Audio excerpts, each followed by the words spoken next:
Boa noite, agora oficial para todo mundo. Sejam todas e todas muito bem-vindos e bem-vindas para a nossa palestra Intestino, Emoções e MDR.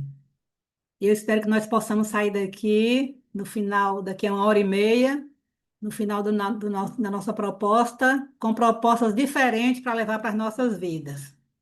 Como nós temos gente de várias origens, eu queria não só psicólogos, não só psicoterapeutas de MDR, eu gostaria de falar um pouco quem sou eu, que tomei a iniciativa de fazer esse trabalho.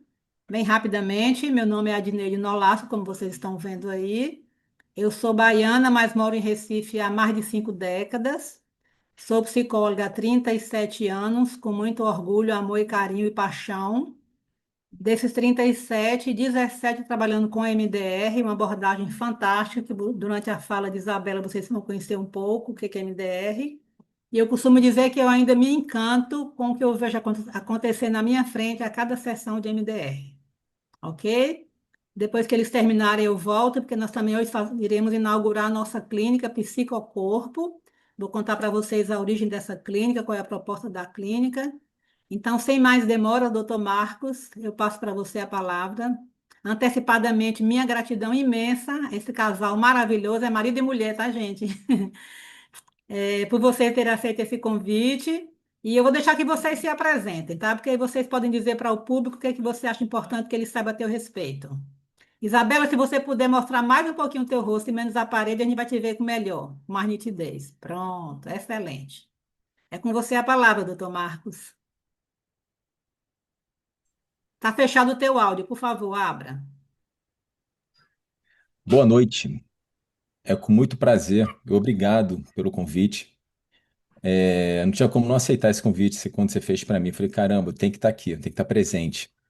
E meu nome é Marcos Tavares, eu sou proctologista. O que que um cirurgião, o que que um proctologista vem falar sobre emoções, né?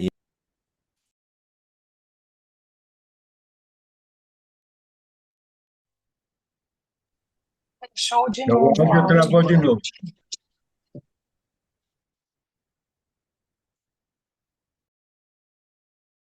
Oi, e agora? Tudo certo?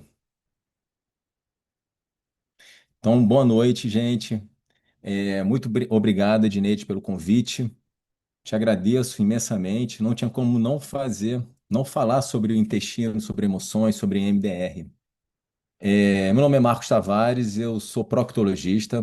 A minha formação básica, eu sou cirurgião. E o que que o cirurgião vem falar sobre emoções? Normalmente nós somos conhecidos como pessoas frias, né? Que não têm sentimentos, nós somos bem práticos. Mas eu sou casado com uma psicóloga. Eu sou casado com a Isabela há 18 anos. Então, ela foi me amansando, fui ficando mais humano ao longo dos anos. E eu tenho 46 anos, eu sou formado há 23 anos e é uma honra estar aqui. Isabela, se apresenta e depois eu começo a falar um pouquinho sobre o assunto. Boa noite. Também ter recebido esse convite. Estou muito feliz em poder compartilhar um pouquinho aqui da nossa prática, da nossa experiência. Eu sou psicóloga clínica, eu tenho formação, minha primeira formação foi na área da sistêmica. Logo em seguida, eu fiz uma formação em psicologia positiva e logo em seguida a de MDR. É engraçado, Marcos, falar, né, que eu fui amansando ele ao longo dos 18 anos, porque psicóloga mesmo eu sou há 3. Então, tô fresquinha aí, mas com grande sede, né, de aprender cada vez mais e de compartilhar aquilo que eu tenho aprendido, né? Então, nós estamos há 18 anos juntos, temos 2 filhas, Manuela de 12 e Maitê de 3 aninhos, vai fazer agora em agosto, que eu já coloquei para dormir para garantir que a gente chega até o final da live. Então, é isso.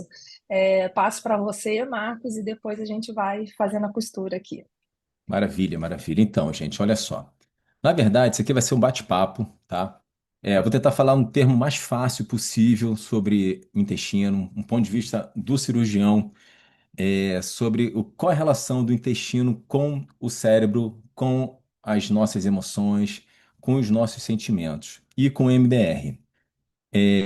Teoricamente, para muitas pessoas, não existe muita relação entre o intestino e o cérebro. Não existe.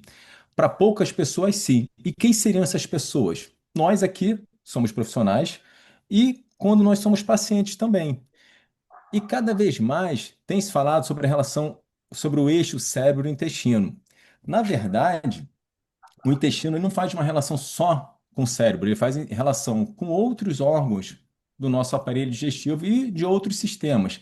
Então, por exemplo, hoje o mais famoso, o mais conhecido é com o cérebro, mas pode fazer com o fígado, com o rim, com o pâncreas, com o coração, com o músculo, com pele, com útero. Então, o intestino, ele na verdade, ele tem ligações com todos esses órgãos. E hoje a gente vai falar basicamente com o intestino.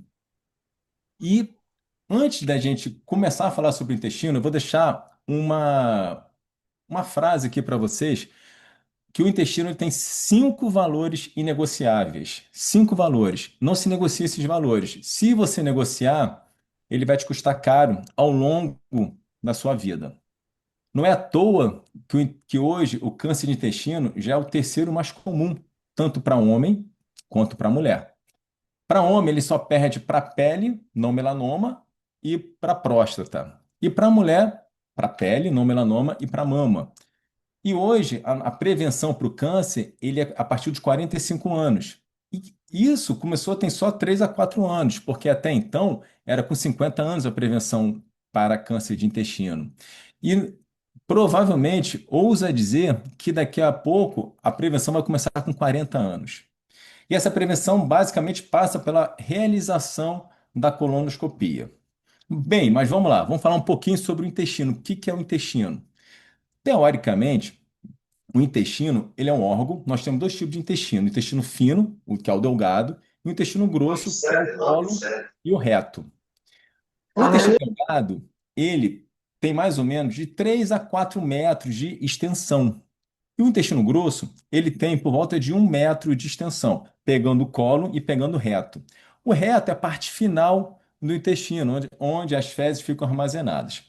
E até 10 anos atrás, o intestino, isso aí quando eu era estudante de medicina ainda, o intestino ele tinha 3 funções basicamente e era o órgão lá que ninguém queria saber dele. Por quê? Porque quando você fala em intestino, você vai lembrar de quê? Poxa, de fezes, de cocô. Então, ninguém gosta de falar sobre isso, não é? Então, assim, qual era a função do intestino até 10 anos atrás? Fazer a digestão do que nós comemos. Essa digestão depois faria uma absorção do que é bom, o que não presta, o lixo formaria as fezes, e aí seria a função de excreção. Só que de 10 anos para cá, houve muita mudança sobre o intestino, sobre outras funções do intestino. E é aí que entra a relação dele com outros órgãos, e hoje com o cérebro. Então, o intestino, a gente começa, foram feitos vários estudos onde se via que o intestino ele produzia hormônios, produzia neurotransmissores. Não é à toa que o intestino hoje é conhecido como o maior órgão endócrino do nosso corpo. Ele é responsável pela produção de mais de 90% dos nossos anticorpos, que são as células de defesa. Então, ele é responsável pelo nosso sistema imunológico também. Então, o intestino não é só mais a função de absorver, de fazer a digestão, de excreção. Ele passa também pela produção de anticorpos, pela produção de enzimas, de hormônios e de neurotransmissores, como a serotonina, por exemplo, como a histamina. Então, o intestino, hoje, ele precisa ser olhado com outros olhos. Nós temos que olhar para o intestino, caramba, opa, vamos cuidar bem dele. E como é que eu posso cuidar do meu intestino? Aí vai entrar os 5 valores que são inegociáveis. O intestino a gente precisa ter uma alimentação bacana. O que que é alimentação bacana? É você comer comida de verdade. Então, descasque mais e desembrulhe menos. Então, comer arroz, feijão, legumes, saladas, verduras, carne, proteína animal, proteína vegetal. Não vou entrar no seara de carne vermelha, nada disso, tá? Mas a gente tem que olhar a carne vermelha com um olhar um pouquinho diferente. Porque a carne vermelha, se ela for consumida de forma crônica, em grande quantidade, ela aumenta o risco de câncer de intestino. Bom? Então, se você ter a capacidade e ter a consciência de que a alimentação ela é a base do nosso intestino. Além da alimentação, o segundo valor, sono de qualidade. Você tem uma rotina tanto para iniciar o sono quanto para acordar. É importante. E esse sono de qualidade não começa agora à noite, são 8h15. Começa quando você acorda, na verdade, onde você tem que se expor à luz para iniciar a produção de melatonina. E essa melatonina, eu preciso de serotonina para produzir melatonina e de magnésio. Por isso é importante você ter uma alimentação legal. A base da serotonina é proteína, então tem que comer alimentos ricos em proteínas. E aí, essa melatonina, você quando se expõe ao sol, eu acelero, eu aumento a produção de melatonina, e ao longo do dia, eu vou tomando sol, eu vou deixando o ambiente claro, e chegando à noite, eu escureço o ambiente para deixar o ambiente mais escuro, mais confortável para eu poder iniciar meu sono. Então, o sono, na verdade, esse ciclo circadiano, ele começa de manhã e vai até a noite. Terceiro valor, atividade física. Temos que fazer atividade física. Não importa qual seja. Eu amo CrossFit.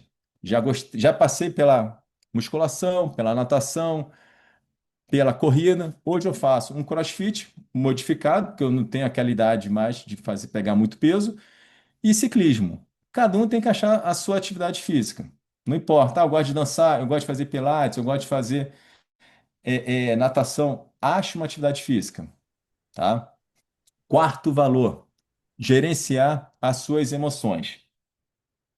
O que é gerenciar suas emoções? Gente, eu estou diante de várias pessoas que trabalham, psicólogos, psiquiátricas, que trabalham com emoções. Então, assim, gerenciar suas emoções nada mais é do que quando você tentar ter um controle dos sentimentos, da ansiedade, do que você está sentindo, para não ficar dentro de você trazendo problemas a médio e longo prazo.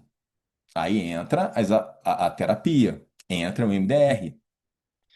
E o quinto valor inegociável é você ter um propósito de vida. Não vamos entrar aqui em religião, nada disso. Mas cada um tem que ter um propósito de vida. Por quê? Porque sem propósito você não tem por que trabalhar, não tem por que acordar, não tem por que gerar família. Então, um propósito de vida tem que ter.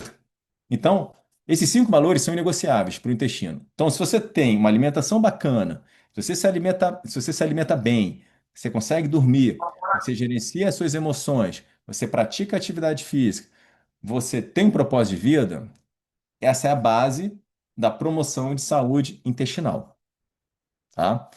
Então, o intestino, ele estando saudável, a gente começa a falar agora sobre saúde. Por que que as pessoas, por que que a gente, eu médico, a gente ganha mais dinheiro, teoricamente, tratando doença do que promovendo saúde? A medicina tradicional, ela tem esse olhar de tratar mais a doença e não promover a saúde. Quando você tem um olhar integrativo e funcional da medicina, sem deixar de lado a medicina tradicional, você começa a promover mais saúde. E aí que faz toda a diferença na sua clínica médica. Mesmo eu sendo cirurgião, eu consigo trazer benefícios para meus pacientes que têm doenças cirúrgicas, eu consigo trazer qualidade de vida para eles, porque você tem que ter um olhar integrativo. E quando esse olhar integrativo passa pelo intestino. O intestino, ele é como se fosse uma floresta amazônica, um pantanal, ele é um bioma. Lá dentro do intestino, nós temos seres vivos mais que células do nosso corpo.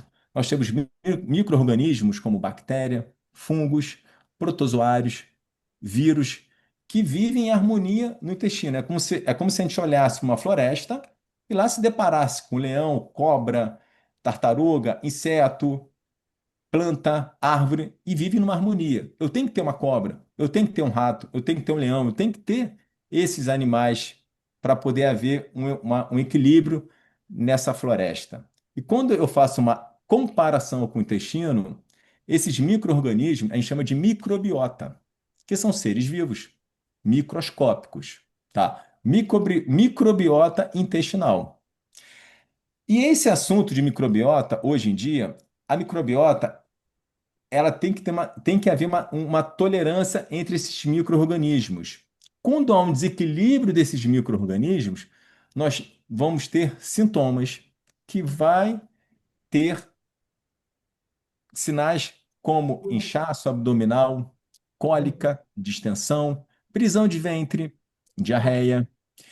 Isso com, quando ele atua, os sintomas estão presentes no intestino. Mas como o intestino faz ligação com o cérebro, a pessoa que tem uma microbiota alterada, ela vai ter uma piora da ansiedade, uma dificuldade de dormir, ela vai ter lesões de pele, Du, ela vai ter oi, lesões do fígado, ela vai ter complicações na vamos embora para musculatura, casa? cansaço, fadiga. Então, como o intestino, quando o intestino está doente, ele começa a ter, dependendo do paciente, aí você tem fatores genéticos que fazem um paciente ter uma lesão de pele, outro ter uma lesão no fígado, e outro ter uma lesão no cabelo, e outro ter uma lesão no cérebro.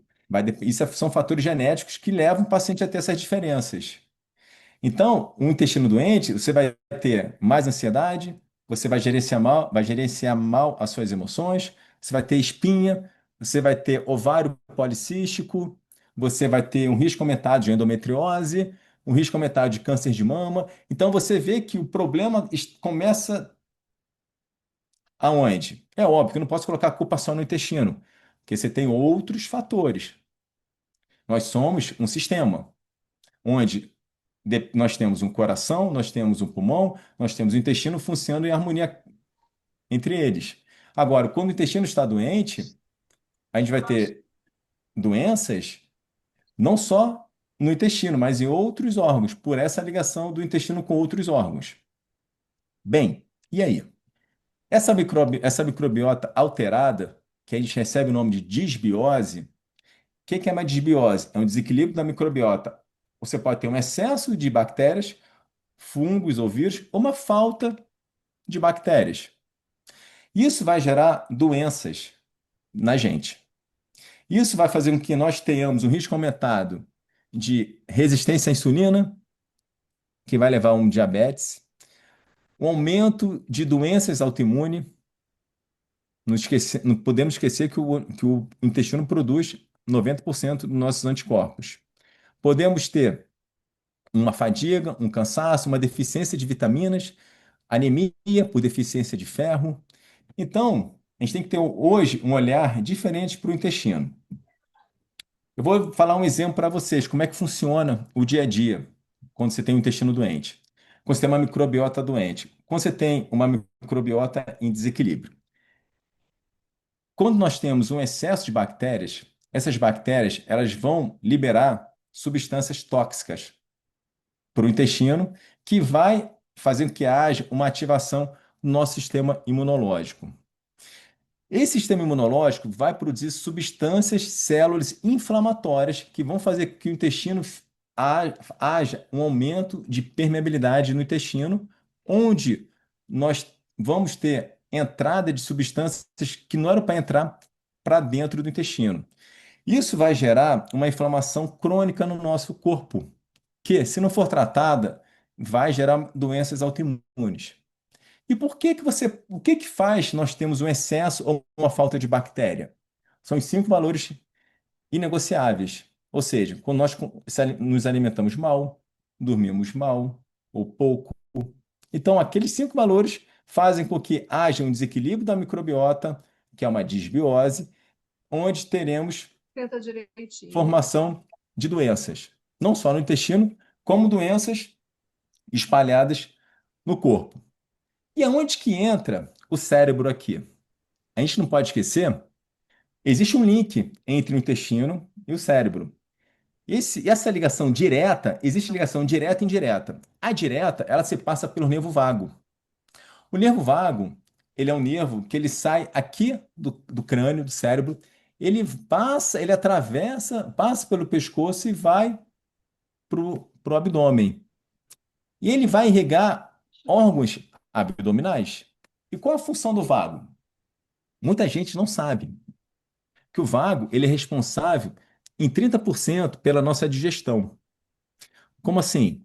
Quando você está com fome, você vai pensar na comida, você começa a perceber que você começa a boca a salivar. Quando você está preparando a sua comida no self-service, você vê, puxa, minha boca está salivando. Isso já é o vago fazendo a sua função de aumentar a produção de saliva.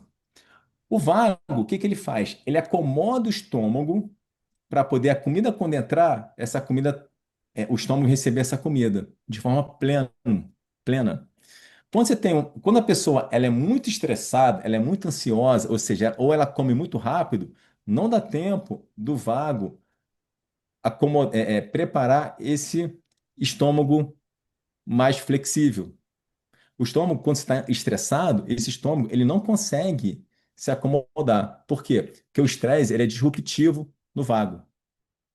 Por isso que é importante, quando nós estamos comendo, largar tudo, telefone, televisão, e se concentrar na comida e mastigar bem devagar. Mastiga, mastiga, mastiga. E sem líquido. Quando você mastiga muito bem, você prepara aquela comida em partículas pequenininhas e entra no estômago. Esse estômago já está acomodado, porque o vago fez a sua função. E aí você começa a digestão bem tranquilo.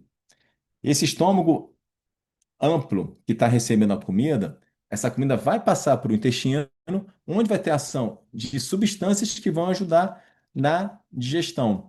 Quando você está estressado, você não tem ação do vago. Quando nós não temos ação do vago, nós temos o vago, ele faz o quê? Ele é o sistema parasimpático. E o estresse é o simpático, luta e fuga. Quando você está estressado, eu não tenho parasimpático. E não tem como os dois atuarem ao mesmo tempo. Um bloqueia o outro. Então eu tenho o vago atuando em forma de parasimpático, produzindo, onde você vai ter liberação de acetilcolina, que é um neurotransmissor, onde nós teremos calmaria, paz, relaxamento. Nós estamos relaxados, porque o vago está atuando. E esse vago atuando melhora a nossa digestão, facilita toda a função do intestino. Quando eu tenho o estresse, esse vago deixa de atuar. O estresse tem aumento de cortisol. Olha só, o cortisol, o que que ele faz? Ele altera a nossa microbiota, cria um fenômeno da disbiose. Então, a disbiose, ela é um fator onde nós temos a formação a médio e longo prazo de inflamação no intestino e a formação de doenças autoimunes. Então, você vê que um paciente estressado, onde ele não consegue organizar as suas ideias, e não consegue gerenciar suas emoções, e não lida bem com trauma, não lida bem com o que está acontecendo ao seu redor, ele, o vago não funciona, ele aumenta a produção de cortisol, esse cortisol vai lá no intestino e desequilibra toda a microbiota. Então você vê que está tudo interligado. Agora, esse estresse é o estresse, aquele estresse crônico, não é aquele estresse agudo que é necessário. Por exemplo, você na luta, você tem que, às vezes, tem que lutar e fugir. É o estresse agudo. Agora, esse estresse agudo não pode se tornar um estresse crônico.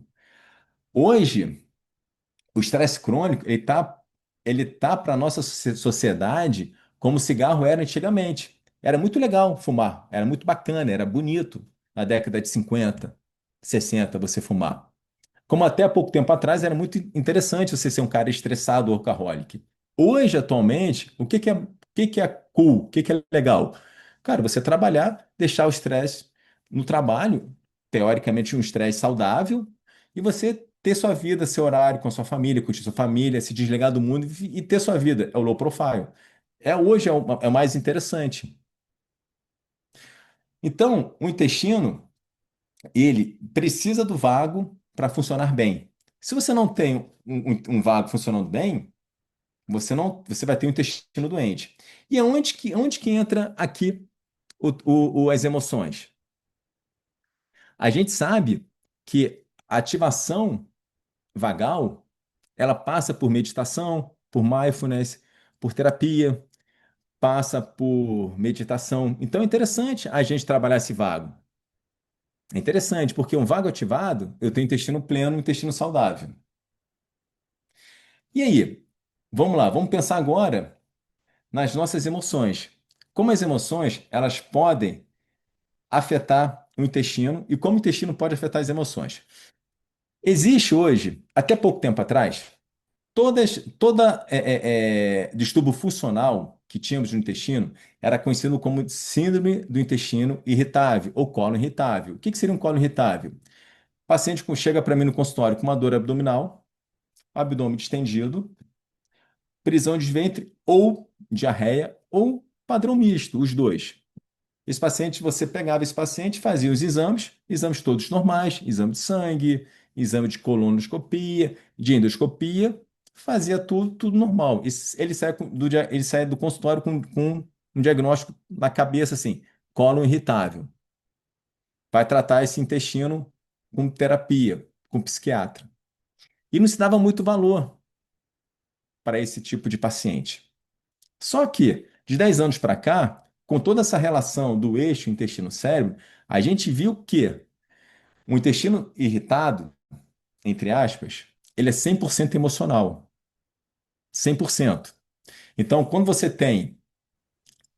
está passando por algum problema no casamento, na família, perdeu um parente, um cônjuge, ficou desempregado, ou seja, houve algum gatilho, esse gatilho gerou uma emoção, um sentimento. Existe uma conexão do cérebro para o intestino, pelo vago. 20% do vago vai para o intestino, ele é bidirecional. 80% do intestino para o cérebro e 20% do cérebro para o intestino. Quando você tem passando por algum problema emocional, esse problema vai repercutir no intestino, gerando sintomas como dor, distensão, diarreia ou prisão de ventre.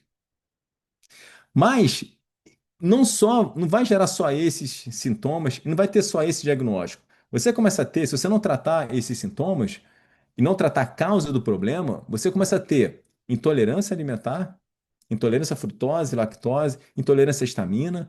Você começa a ter outras doenças que só fazem piorar os sintomas e até se transformar em doenças orgânicas mesmo, tá?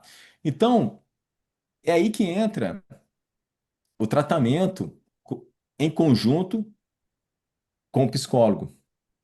Eu tenho o prazer de trabalhar com a minha esposa. Então, quando eu pego um paciente que eu vejo que hoje em dia é quase 100% deles, você está passando por algum problema emocional, ou então você não consegue gerenciar bem as suas emoções, eu encaminho o paciente para minha esposa. Por quê? Porque quando o paciente tem uma doença no intestino, ele não tem uma doença só, ele tem outras doenças também. E vai ter sempre o valor, um fundo emocional presente ali. Sempre, sempre. Qualquer doença na medicina, a gente não pode falar nunca nem sempre, porque a medicina a gente não consegue falar isso, a gente não pode falar isso, mas eu te falo com toda a certeza que a grande maioria das doenças presentes, tanto doenças orgânicas quanto doenças funcionais, você tem o fator emocional sendo o fator desencadeante da doença. Então, a gente tem que olhar com muito cuidado, por isso a importância de ter uma equipe multidisciplinar trabalhando com você. Temos que ter um psicólogo trabalhando, temos que ter uma nutricionista trabalhando, para ter um olhar mais integrativo para esses pacientes, onde não cabe mais uma abordagem única, um olhar egocêntrico da medicina, eu olhar para aquele paciente e achar que remédio, que medicamento vai tratar aquele paciente. Eu não posso ter essa ousadia que acha, cara, toma esse remédio que você vai ficar curado. Não existe isso. A cura, na verdade, ela é muito mais profunda. Ela passa por você resolver traumas lá na infância que você teve. Às vezes até dentro do útero da sua mãe. Aí a importância do MDR. Então, traumas que você passou lá na sua infância vai repercutir hoje no seu intestino. Vai repercutir hoje no problema de saúde que você está tendo no intestino, como câncer, como uma doença inflamatória intestinal, como doença de Crohn ou retocolite. Então, é importante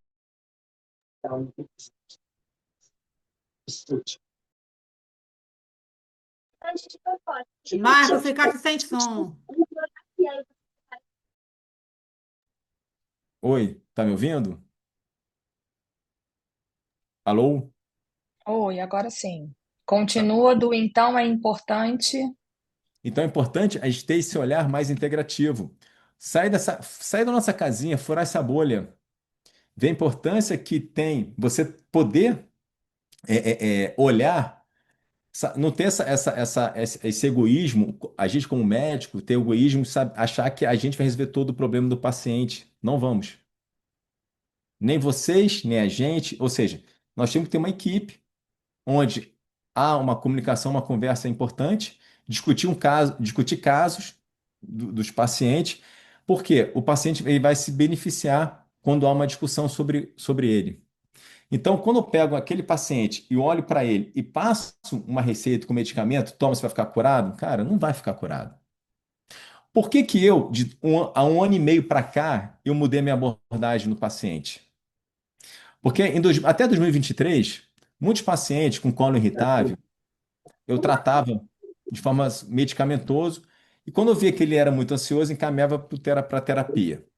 Só que esse paciente ele não ficava, ele não resolvia o problema dele, não resolvia. Eu fiz uma pós-graduação de nutrição, onde eu tive esse olhar mais integrativo, onde eu pude perceber que, caramba, a nutrição faz toda a diferença, a atividade física faz toda a diferença. Parece bobo, parece muito pequeno isso, mas não é. Não é. Você poder se alimentar bem, você poder praticar, você poder fazer uma terapia bacana, isso faz toda a diferença no tratamento de doenças no paciente, independente qual seja a doença. Então, assim, hoje nós temos, eu e Isabela, nós temos pacientes em comuns. E aí é muito gratificante. Eu, quando pego um paciente, falei, putz, esse paciente é da Isabela. É muito mais dela do que meu paciente, minha paciente. A gente tem alguns pacientes que, caramba, essa paciente, ela veio para mim por uma dor abdominal.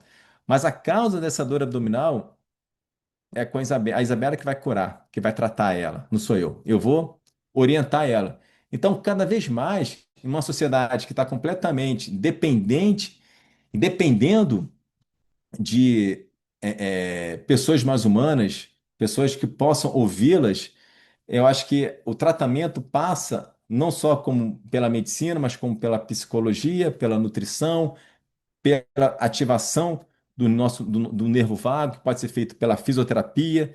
Então, assim, eu acho que se eu tiver que resumir hoje, quando chegar um paciente para vocês, olhe esse paciente como um todo. Olhe em volta dele. Não foca só na queixa dele, não. Porque essa queixa dele nada mais é do que a ponta do iceberg. Por baixo, existe todo um ecossistema que está gerando sintomas nele. É isso. E o Bolsonaro lá falando da Hum. Marcos, você pode, por favor, repetir os cinco, né, itens Valores inegociáveis, inegociáveis? valores Posso, posso. inegociáveis. Pessoal, feche o som, por favor. Porque como tem muita gente, não dá, a gente não tem tempo de fechar, entendeu? Então vamos lá. Os Tá. 5 valores inegociáveis. Alimentação balanceada e equilibrada. O que que é comer assim? Vamos lá. O que que seria uma alimentação balanceada e equilibrada? Evitar alimentos ultraprocessados. O que que seria alimentos ultraprocessados? Cara, hambúrguer, batata frita, nugget, pizza, tudo que você vai abrir, vai descolar, vai desembrulhar, pacotes, isso tudo é ultraprocessado. Sorvete, pipoca de micro-ondas, margarina. E descasque mais. Descasque o quê? Descasque cebola, cenoura, beterraba, abobrinha. Então, legumes, verduras, frutas, arroz, feijão, grão de bico, quinoa. Então, a nossa comida do dia a dia, sem inventar modas. Carne vermelha, carne branca. Cuidado, aí a gente tem que ter um olhar mais específico para alguns alimentos, como, por exemplo, o leite, o glúten, a carne vermelha. Esses alimentos, a gente tem que ter um cuidado neles. Você pode consumir? Pode, mas cuidado com o excesso do leite, da carne vermelha e do glúten, tá? Cuidado com excesso. Então, alimentação, primeiro valor inegociável. Porque a alimentação é o que vai formar a nossa microbiota. É o que vai servir de alimento para nossas bactérias que vivem aqui dentro em harmonia no nosso intestino. Se eu com... E olha só, gente, e comer comida variada. Você ter uma monotonia alimentar é ruim. Ah, eu como a mesma coisa todo dia. É uma alimentação saudável, mas a mesma coisa também é ruim. Então você variar, um dia comer arroz e feijão, outro dia comer quinoa, outro dia comer grão de bico, outro dia comer macarrão, faz essa variação na alimentação. Um dia carne branca, outro dia carne vermelha e vai, tá? Então variar a comida é importante. Porque quando você come, quanto mais variedade na alimentação, maior variedade você vai ter de bactérias boas dentro do intestino. E essa grande variedade de bactérias é que vai promover saúde no nosso intestino, tá bom? Então, alimentação legal, bacana, equilibrada. Segundo, qualidade no sono. Você ter hora para dormir e hora para acordar. Tem uma rotina no sono, tá? Terceiro, atividade física. Escolhe uma atividade que te dê prazer. Ah, eu gosto de dançar. Vai dançar, vai queimar caloria dançando. Eu gosto de pedalar, de nadar, de fazer musculação. Faça atividade física, mas tenha prazer, tá? Porque, e outra coisa, eu vou caminhar. Esquece não fica no telefone caminhando. A meditação, quando você estiver fazendo atividade física, tenta se desligar do mundo e faça só atividade física. Isso é importante.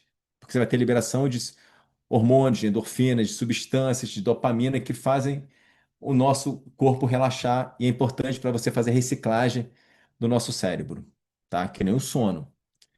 Então, atividade física, sono, dieta. Quarto, gerenciar as suas emoções, ou seja, terapia. Terapia, tá? A Isabela, eu faço terapia há muitos anos. Mesmo quando a Isabela não era psicóloga, a gente fez terapia de casal, a gente faz terapia até hoje. A abordagem que a gente faz hoje é MDR, onde eu me apaixonei por ela. Então, a terapia hoje é importante. Não tem como. O paciente, ele sai do meu consultório com prescrição para terapia. Não tem como, tá? Porque independente da queixa do paciente, do que ele está sentindo, a terapia ela faz parte do nosso dia a dia, tá? E o quinto valor inegociável é você ter um propósito de vida aqui na Terra. Independente da sua religião, do que você crê, eu creio em Deus. Agora, tenha propósito. Porque se você não tiver propósito, não faz nada, faz sentido. Então, isso aqui que a gente está falando não faz sentido. Não faz. Então, o propósito, você ter propósito é você ter motivação para acordar, para trabalhar, para ter família. Então, são os cinco valores inegociáveis: dieta, sono, atividade física, gerenciar suas emoções e propósito de vida. Esses são os pilares que sustentam o intestino. O intestino saudável, ele é o quê? Ele é o núcleo de toda a formação de saúde para o nosso corpo, porque ele faz ligação com todos os outros órgãos. Ele faz ligação com o fígado, ele faz ligação com o cérebro, com o músculo, com o coração, com o pâncreas, com o rim, com pele, com órgão genital feminino. Por exemplo, vou dar um exemplo para vocês aqui, rapidinho.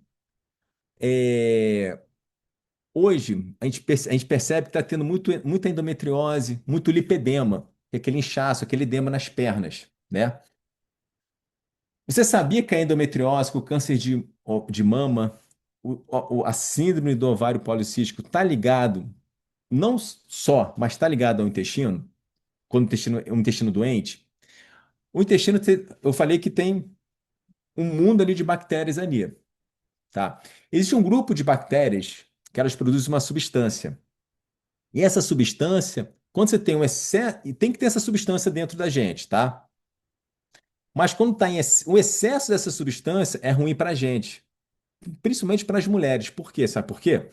A mulher, ela tem um hormônio feminino chamado estrogênio. O estrogênio, ele tem a sua função. Ele atua nos receptores dos órgãos no corpo da mulher, que vai ter sua função. Tá bom. No ciclo menstrual, na formação de várias coisas, de caracteres femininos. Quando o estrogênio ele precisa ser eliminado pelo nosso corpo. Ele passa pelo fígado. E o que que o fígado faz? Inativa o estrogênio. Então, esse estrogênio vai embora nas fezes. E aí você produz novo estrogênio. É um ciclo, tá? Porém, quando você tem algumas bactérias em excesso, essas bactérias vão produzir uma substância chamada beta-glicuronidase.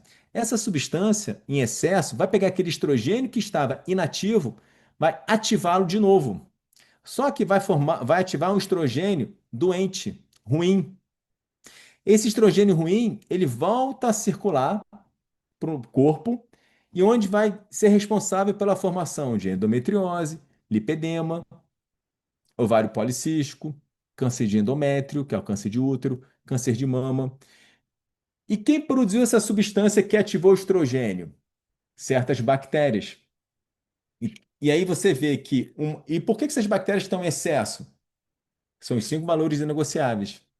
Às vezes você se alimenta mal, você come muito produto ultraprocessado. Pô, como hambúrguer, fast food todo dia à noite.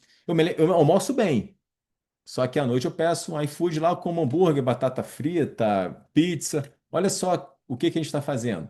A gente está desequilibrando a nossa microbiota, essa microbiota desajustada vai produzir substâncias ruins, e uma dessas substâncias em excesso vai alterar o estrogênio, que era para ser eliminado, ele volta para o nosso corpo, onde vai promover doença. Então você vê a importância da gente ter um intestino saudável. É isso, gente. Marcos, Vamos muito, conversar doutor um pouquinho Marcos, agora. muito obrigada. Eu pedi a você para repetir, porque muita gente entrou depois que você já tinha falado, certo?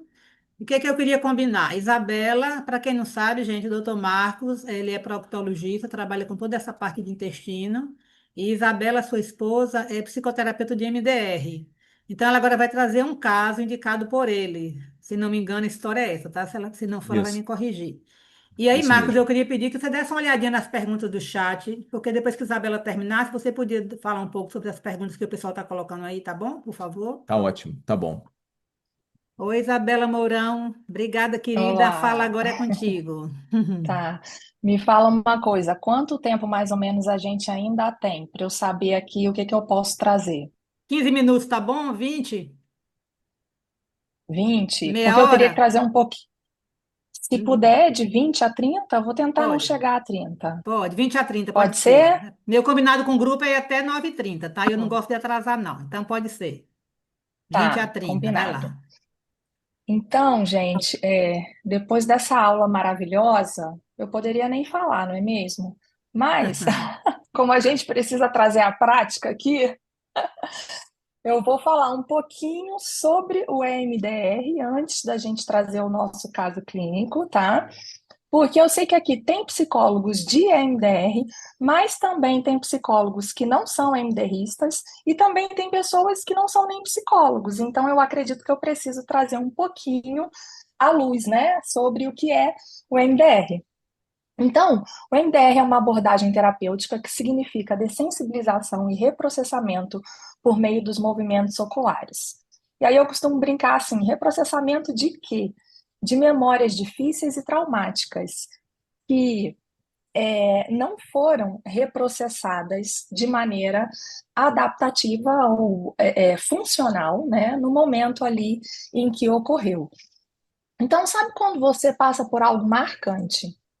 E que, mesmo depois de muito tempo, aquilo ainda dói, como se fosse hoje, ou quando o seu corpo reage com um sintoma físico, como, por exemplo, dor em algum local do corpo, né, nos ombros, aquela tensão no pescoço, uma diarreia, uma insônia.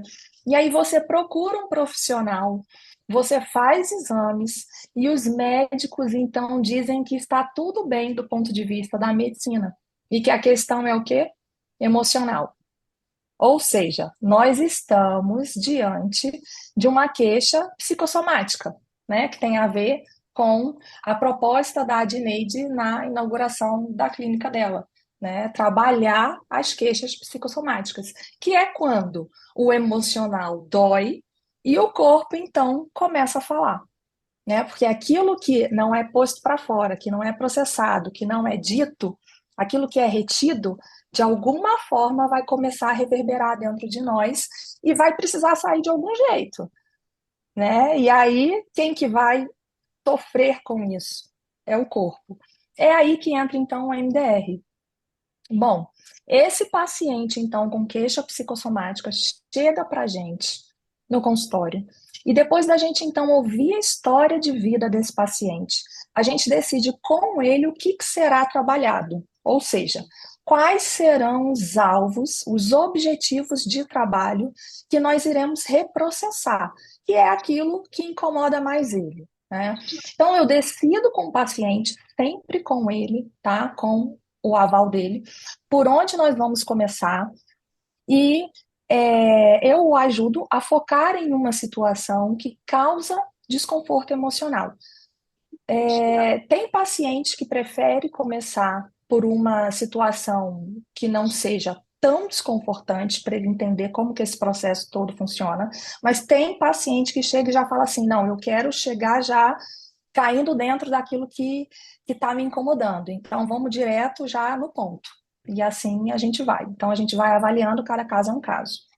Então, esse reprocessamento ele pode se dar através de uma lembrança específica, através de um sintoma no corpo, de uma cena, de uma sensação corporal, né? Enquanto esse paciente ele se conecta com isso que ele está trazendo, nós psicólogos, né, de MDR, a gente usa o que a gente chama de estimulação bilateral, que pode ser o quê? Movimentos com os olhos, né? Quando a gente movimenta os dedos e o paciente tem que acompanhar os nossos dedos de um lado para o outro, os olhos se movimentam. Pode ser os toques alternados aqui, né? No famoso abraço borboleta. Pode ser também sons alternados no ouvido, ou pode ser uma estimulação também, que é muito usada em consultório hoje em dia, que é através de vibração com um aparelho que o paciente segura na mão, que vai tendo vibrações alternadas de uma mão para outra. Nesse momento, então, ele vai pensando na cena que traz o incômodo, né, as sensações corporais, e ao mesmo tempo ele vai tendo aquele estímulo bilateral. E por que é necessária essa estimulação bilateral? Porque é ela que vai ativar os dois hemisférios do cérebro. É nesse momento que eles vão começar a se conectar. E então vai ajudar o sistema a processar aquela memória difícil de forma mais adaptativa, né? Com menos sofrimento, e em conjunto ali, né? Nós estamos ali ajudando o paciente a passar por aquilo, né? Então ele sente que ele está sendo acolhido e que ele consegue seguir. Então, aos poucos, aquela experiência que antes causava muito sofrimento vai sendo reorganizada pelo cérebro. É fantástico porque a gente costuma dizer, essa é uma frase da Dinette, o que eu ouço sempre dela, que o trabalho é do cérebro, né? Então a gente precisa confiar nesse processo. Então a dor vai diminuindo, a memória vai ficando mais distante. O paciente ele relata, gente, é impressionante porque ele relata que é como se a cena estivesse ficando no passado, como se estivesse voltando para onde nunca deveria ter saído. Então, os pensamentos negativos que ele nutria ao longo da vida, eles vão sendo ressignificados. E o corpo também vai respondendo com mais leveza. O paciente vai sentindo essa liberação. E por que que isso é tão importante? Porque quando o trauma ou a dor emocional são processados, o sintoma ele não precisa mais gritar pelo corpo. E aí o paciente sente que ele realmente ficou livre daquilo, né? E nas sessões seguintes a gente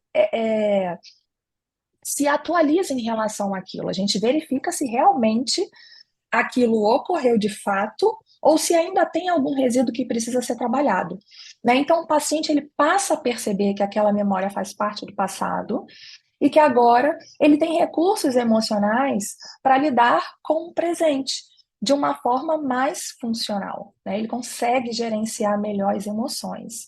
É como fechar uma ferida. Esse é o exemplo que eu gosto de dar, porque é muito palpável. É como se a gente tivesse uma ferida aberta, exposta, e depois da gente fazer o reprocessamento, aquela ferida, ela começa a se fechar e a cicatrizar. Então, quando estava exposto, se a gente tocasse, doía. Mas depois que fechou e cicatrizou, você passa a olhar para aquilo e vê somente uma cicatriz. Você não sente mais a dor, né? Você sabe que aquilo aconteceu, mas aquilo não gera mais incômodo, né? Não gera perturbação, não gera dor. E o mais bonito de tudo isso é que no final do reprocessamento, a gente instala uma crença positiva. Crenças como: estou segura. E qual que deveria. Essa crença estou segura, geralmente o paciente traz antes uma crença negativa de que estou inseguro. Quando ele percebe que ele está seguro, ele traz essa crença agora e ele pede, olha, eu quero instalar a crença, né? Ele não fala instalar porque ele não sabe usar essa palavra que é nossa, é técnica. Então ele fala, a crença que eu quero trabalhar é estou segura, né? Ou eu tenho valor, eu sou forte, eu posso confiar.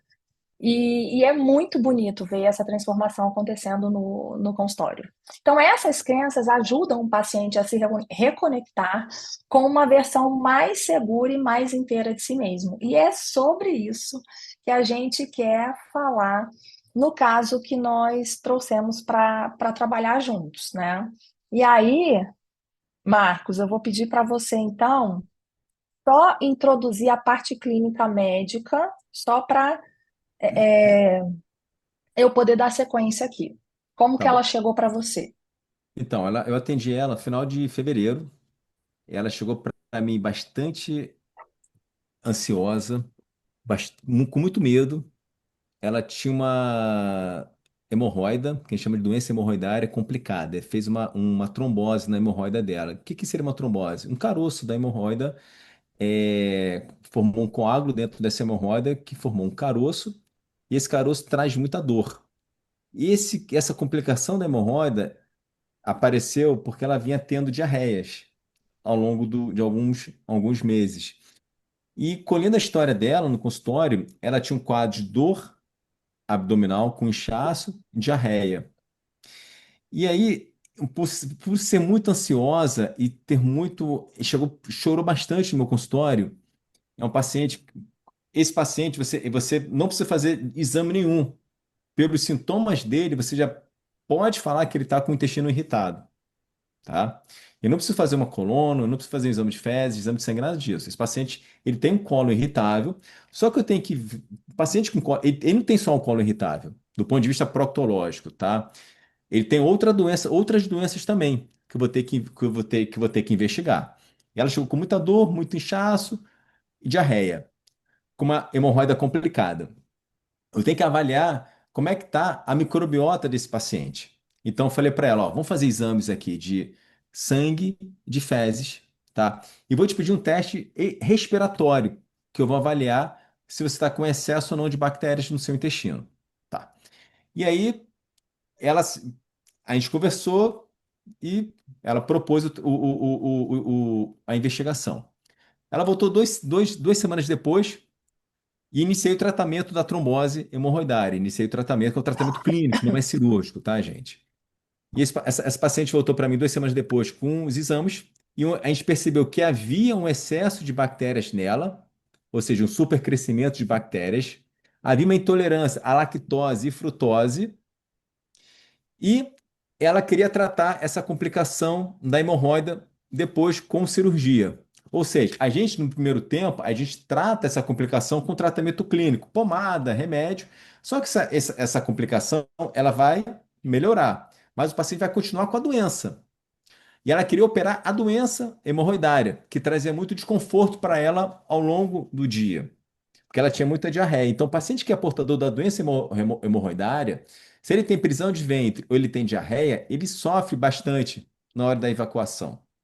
Quando você não tem doença hemorroidária, você não tem a hemorroida doente, a diarreia, teoricamente, às vezes não atrapalha nem tanto esse paciente. E a prisão de ventre também não atrapalha. Agora, quando ele tem uma fissura, Quando ele tem uma doença no ânus, caramba, qualquer excesso ou um esforço em excesso para evacuar vai gerar desconforto para o paciente. E a gente começou a tratar esse excesso de bactérias. A gente tem que entrar com antibiótico, basicamente, outros suplementos. E aí ela quis, doutor, eu quero operar também. Então eu falei, ó, eu só vou te operar depois que melhorar a sua diarreia.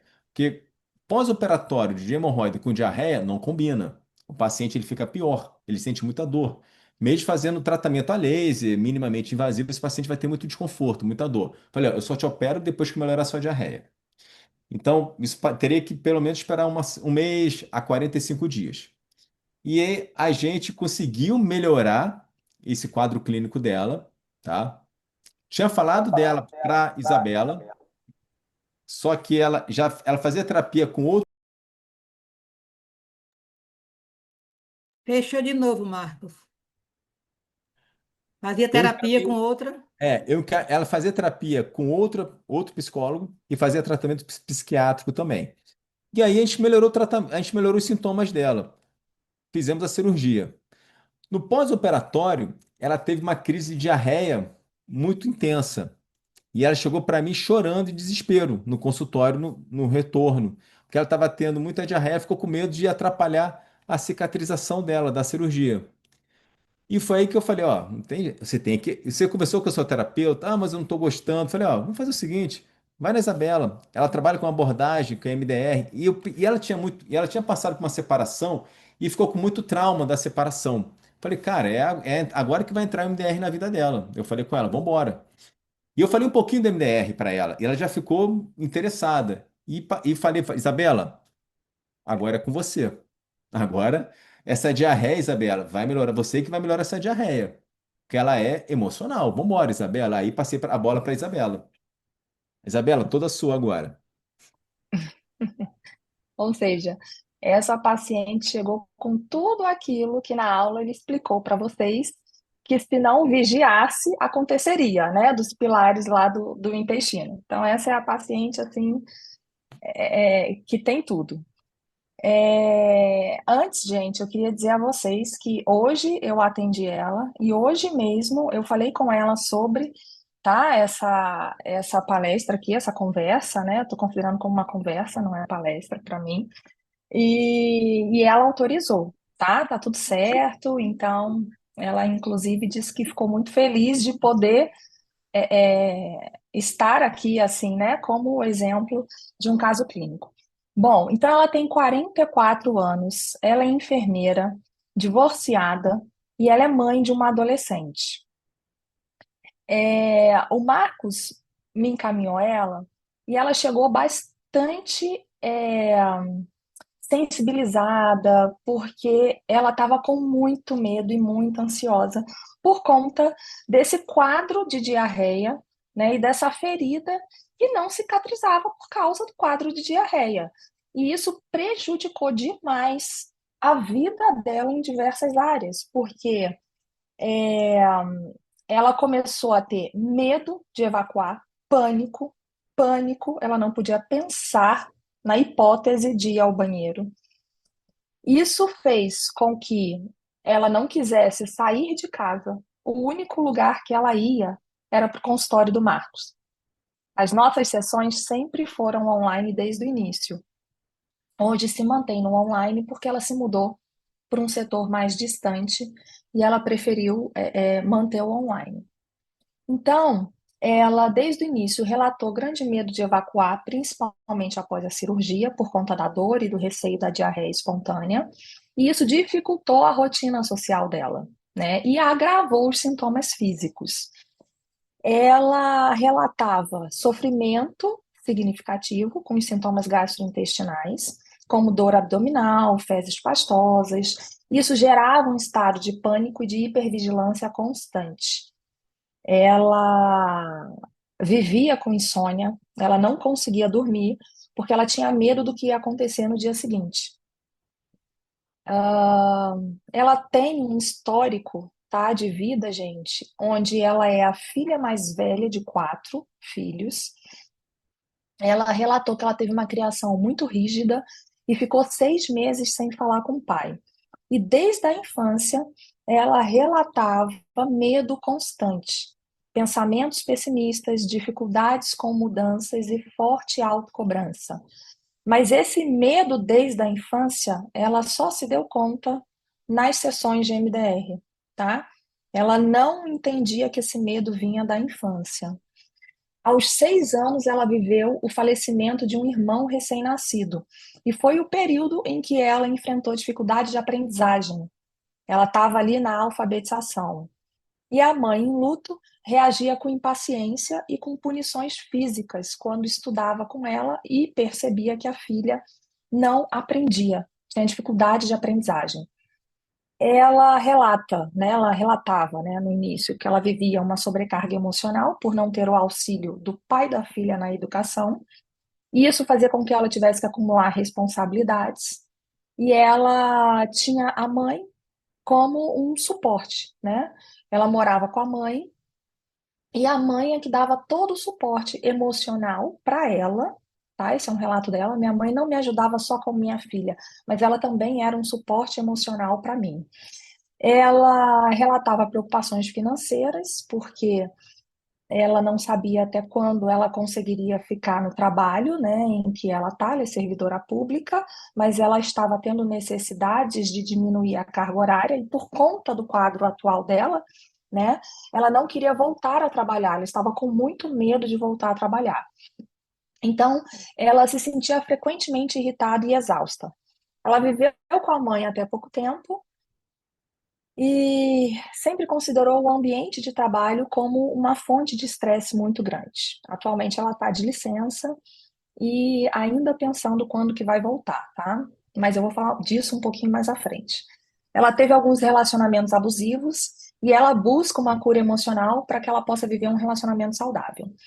Então, em relação ao processo terapêutico com o MDR, até hoje nós fizemos 10 sessões, tá? A primeira sessão foi dedicada à história clínica e as demais sessões, com exceção de uma por conta de um fator que aconteceu, que eu não fiz o MDR, tá? E ela precisou falar do início ao fim. Foi até um pedido dela. Ah, então, vou falar um pouquinho para vocês entenderem a evolução dela. Não vou passar sessão por sessão, mas vou trazer algumas sessões aqui, por conta do nosso tempo. Na primeira sessão, ela dizia: eu tenho medo de tudo, escuto uma voz pessimista o tempo todo, vivo presa ao passado e tenho muito medo do futuro. O primeiro alvo, então, que nós escolhemos para ser trabalhado, eu perguntei para ela: o que hoje te gera mais estresse? Ela falou: o pânico diante da necessidade de evacuar. Então, nós decidimos começar por aí, tá? O reprocessamento dela, porque isso estava impedindo ela de viver. Ela não queria mais sair de casa. Então, o único lugar que ela ia, como eu falei, era no consultório do Marcos, porque ele precisava fazer uma avaliação clínica e um tratamento local a laser, para que a ferida pudesse cicatrizar com mais rapidez. Então, as nossas sessões sempre foram online e começamos então a reprocessar o pior momento vivido por ela em relação ao pânico diante de evacuar. Então, ela foi trazendo as memórias e o relato dela, conforme ela ia reprocessando e as cenas iam vindo, é que a cena principal dela, né, de pavor em relação a evacuar, ia ficando mais distante, mais embaçada. E a crença que ela trouxe era: sou impotente. E ela relatou também que essa crença foi perdendo aos poucos a força. Logo na segunda sessão de MDR, na primeira sessão de MDR, não zerou a perturbação, tá, gente? Tem coisas que a gente não consegue zerar com uma sessão só. Então, na segunda sessão de MDR, ela relatou uma redução da ansiedade, embora ainda houvesse uma perturbação diante desse quadro que ela estava vivendo. Mas ela relatava que estava mais calma e sem o desespero. E isso foi muito importante para ela, porque ela se deu conta de que ela era capaz de mudar o estilo de vida que ela estava vivendo e de aprender a lidar com a ansiedade. Tá? Então, ela relatar e perceber que ela não tinha mais o desespero que ela tinha, né, na sessão passada, fez com que ela tivesse um outro olhar sobre a capacidade dela de mudar o que ela estava vivendo. Então, ao longo das sessões, através do reprocessamento, ela começou a acessar as memórias e as emoções armazenadas no corpo. Então, ela foi trazendo sensações de solidão, mesmo quando acompanhada, né? Ela falava, Isabela, eu tô com minha filha, eu tô com minha mãe, mas eu me sinto muito só, solidão mesmo, assim. Ela foi trazendo a falta de acolhimento emocional que foi vivida ao longo da vida, o medo de tudo. Ela relatava que ela tinha medo de absolutamente tudo, medo do que ia acontecer, né? Medo de perder a mãe, medo de perder a filha, medo se ia dar conta de voltar ao trabalho. E ela foi trazendo então essa impotência diante das situações. E tudo isso foi aparecendo e a gente ia reprocessando. Em uma das sessões, ao reprocessar o pânico, né, dela de evacuar, ela compreendeu que esse medo que sempre esteve presente na vida dela teve origem lá atrás, durante o processo de alfabetização, aquele que eu trouxe lá quando o irmão dela faleceu, né? E que a mãe dela ficou extremamente impaciente por conta desse luto. Imagina, ela tinha, na ocasião, 3 filhos, o quarto não havia nascido ainda. Então, esse neném que morreu, ele era o terceiro filho. E essa nossa paciente, ela é a primeira filha. Ela estava com 6 aninhos, né? E a mãe, por estar passando por essa situação muito difícil de não conseguir gerenciar tudo isso e essa dificuldade de aprendizagem dela, agredia ela fisicamente. Então foi nessa sessão que ela percebeu também que o luto do irmão, gente, não era só da mãe, era dela também. Mas isso pode Ela mudar, nunca gente. tinha se A dado conta Confederação disso. Brasileira espera que a E isso é de modalidade. arrepiar. Eu tô falando isso aqui para vocês e tô arrepiada, né? Porque ela nunca tinha entrado em contato com isso. Então, ela se reconheceu diante daquele luto e entendeu que ela precisava vivenciar aquilo naquele momento. Então, durante o reprocessamento, ela revisitou essa dor, ela se reconectou, ela se conectou, na verdade, com essa criança de 6 anos que sentia o medo de apanhar por não conseguir aprender. Ela acolheu o sofrimento dessa menininha diante dessa perda do irmão e foi se reconectando com uma parte dela que estava perdida, que estava desconectada dentro dela. Então ela entendeu que a dificuldade dela de aprendizagem, que esse sentimento de incapacidade que ela nutria e que reverberava ao longo da vida dela, até pouco tempo atrás, estavam ligadas à perda, ao medo e à solidão. Então, ela foi conectando tudo isso e foi uma sessão muito bonita. Então, nós trabalhamos o acolhimento dessa criança, fiz a regravação da cena, para quem é aluna da Adneide aqui sabe do que eu estou falando. Foi muito bacana. Então, durante esse período, né, durante as sessões, sempre voltando para avaliar a queixa principal, que era o pânico diante da evacuação, que era o que deixava ela em estado de alerta e deixava ela desregulada no presente, né? Então, por volta ali da quinta sessão, mais ou menos, de MDR, eu precisei trabalhar com ela o medo da reintrodução alimentar, porque ela é uma paciente que é acompanhada por nutricionista, né? E ela precisou fazer uma restrição alimentar por conta da diarreia crônica. Só que chegou no momento que ela precisou reintroduzir a alimentação para que outras consequências não viessem, como, por exemplo, uma anemia e tantas outras coisas que poderiam acontecer aí ao longo do caminho. Então, essa reintrodução gerou muita ansiedade nela, porque ela já tinha feito uma reintrodução com uma outra nutricionista, que não tinha sido a nutricionista recomendada pelo Marcos. A reintrodução foi feita de forma errada, a diarreia voltou. Então, pensa no pânico dela em fazer uma nova reintrodução, né? Então, nós reprocessamos esse medo da reintrodução alimentar. A crença que ela trouxe foi: sou impotente e medrosa. Durante esse reprocessamento, ela identificou, ela nomeou e acolheu as emoções que foram aparecendo. Ao final dessa sessão, a perturbação já era zero, né? Ela podia pensar na reintrodução alimentar e ela não ficava mais mobilizada de forma negativa em relação àquilo dali. Então, nós podemos instalar a crença positiva, que é eu sou corajosa. Então, aqui eu quero dar uma pausa, por quê? Porque essa é uma paciente que veio respondendo muito bem ao longo do tratamento. Ela é muito engajada, muito comprometida. Nós encaminhamos ela para um fisioterapeuta também, que trabalhava com a ativação do nervo vago. Respondeu muito bem, ajudou muito no sono dela, passou a dormir muito melhor. É um tratamento realmente assim, com uma equipe colaborando pro bem-estar e para a cura dela. Só que a gente não tem controle sobre todas as coisas que acontecem na nossa vida, né? E no meio do caminho, o que que aconteceu? A mãe dela veio a falecer. A mãe que era ali o amparo emocional e que ajudava a cuidar da filha dela. E quando a mãe dela faleceu, eu falei, meu Deus, o que que vai ser agora?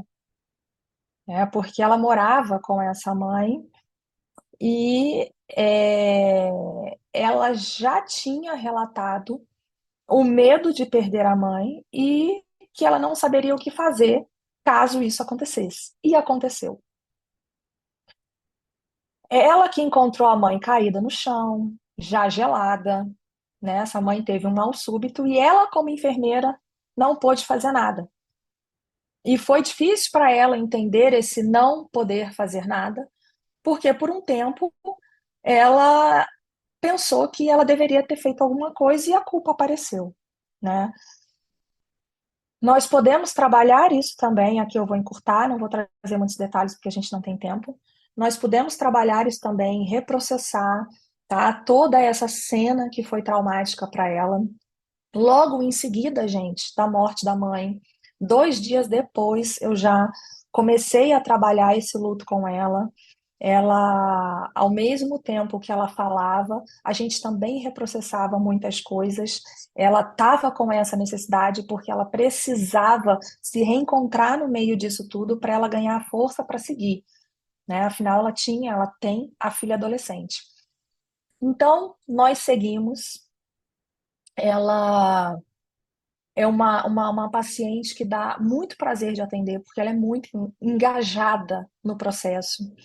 Então, na sessão seguinte ao falecimento da mãe, eu acolhi, deixei falar, ela colocou para fora a dor, a gente foi reprocessando e ela trouxe, né, a sensação de perda, de desamparo, e a gente foi reprocessando, reprocessando as cenas mais difíceis da perda, e ela conseguiu reconhecer que não era a culpa dela, né, o fato da mãe ter falecido, mas que de fato não havia nada que ela pudesse fazer, mesmo sendo enfermeira, que a hora tinha chegado, foi um mal súbito, não tinha o que fazer, né?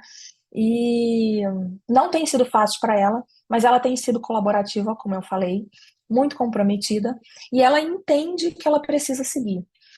E aí, o que que ela trouxe agora, nessas 2 últimas sessões? É bem rapidinho, eu vou ler a fala dela. O luto me fez ter mais coragem. Fiquei mais confiante também. Preciso seguir. Tenho aprendido a lidar com a ansiedade e entendido que tudo tem seu tempo. Já fiz terapia em outra abordagem e não obtive os resultados que tenho obtido com o MDR. Não entro mais em pânico ao pensar em evacuar. Meu intestino está melhor. Então, essa paciente, ela segue em acompanhamento e agora tem fortalecido a sua narrativa de uma mulher que, apesar das dores da vida, tem aprendido a ser corajosa. E isso, gente, eu percebo que trazendo para o MDR fez toda a diferença. Porque se ela não tivesse reprocessado algumas coisas antes da morte da mãe, essa mulher talvez não estivesse reagindo da forma que ela está reagindo agora. É isso, gente. Agradeço por vocês terem me ouvido e volto para a Dineide. Bom, eu que agradeço esse casal de cariocas, né? Viram pelo sotaque que eles são cariocas, né? Trabalhando em Goiânia, mas eles são cariocas. Mas eu queria combinar o seguinte contigo. Fazer o lançamento da clínica agora, e aí depois eu volto para você, porque você conversa com as pessoas sobre as perguntas do chat, certo? Tá bom. Até porque se alguém precisar sair 9h30, então a gente já dá conta de terminar essa parte da clínica 9h30. Gente, eu queria contar um pouquinho para vocês como é que surgiu essa ideia da clínica. Para quem não me conhece, eu sou supervisora de MDR, sou facilitadora e escrevo alguns cursos para minhas colegas MDRistas, tá? Então, já escrevi 6 cursos, o último eu fiz agora, e em dezembro eu fiz um curso que eu denominei, que intitulei O Corpo, vírgula, a Casa dos Traumas. Porque eu recebia muitos pacientes com queixas somáticas. E aí eu comecei a trabalhar essas queixas somáticas com MDR. Então, por exemplo, eu tenho uma enxaqueca. Vamos trabalhar essa sua enxaqueca hoje? A gente começava a trabalhar a enxaqueca e disparava numa cena traumática lá de trás. Eu tenho síndrome do túnel do carpo. Chegava na sessão com aquela tala aqui. Vamos trabalhar isso? Disparar, encontrava uma cena lá atrás traumática. E aí, com essa experiência, eu falei, vou compartilhar isso com minhas colegas, escrevi esse curso. O curso eu fiz em 2 turmas, uma turma no domingo, no sábado, e outra no domingo, para as colegas que não podiam assistir no sábado. E sempre que eu dou meus cursos, eu peço para uma vir ser a minha cobaia, para que eu possa aplicar nessa colega o tema que eu estou propondo, tô ensinando no curso. Pedi isso para elas, né? A gente faz o grupo de WhatsApp, e eu perguntei quem gostaria de ser. 12 colegas apareceram, todas com queixas somáticas, tá? O que é queixa somática? Queixa física. Não só psicossomática, porque eu tenho aprendido na pós que eu estou fazendo de psicossomática que toda doença é psicossomática, mas qualquer tipo de queixa. Eu até brinquei assim com elas, gente, esse curso não era para ser um curso só de 4 horas, não. O curso foi de 4 horas. Era para ser um curso de 12 horas para eu conseguir atender todas vocês. Escolhi as duas que eu considerei, né, com mais queixas.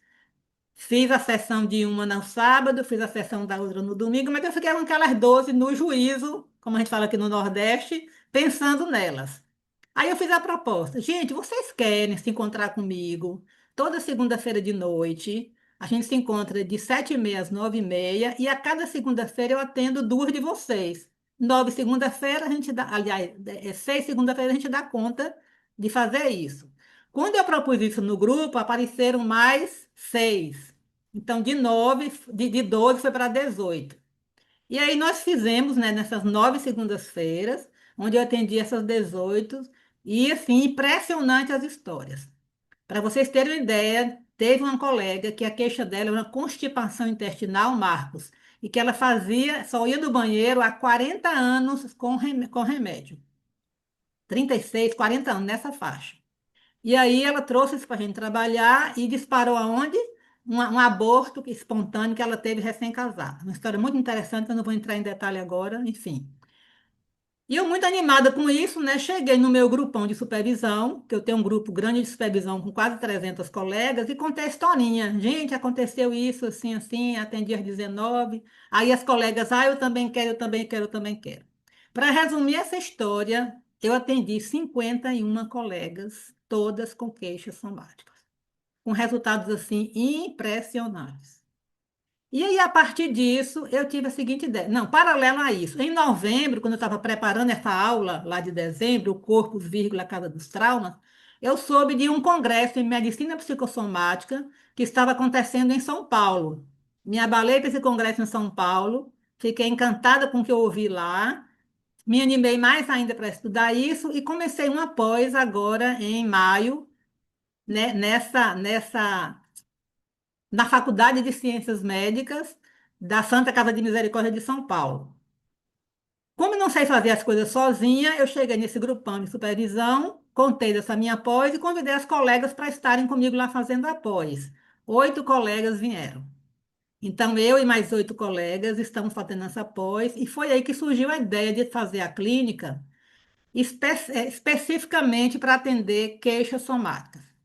Então, a gente não vai atender ansiedade diretamente, tá? Depressão, pânico. Não, a gente quer atender queixas físicas. Bruxismo, enxaqueca, gastrite, câncer, toda e qualquer queixa física.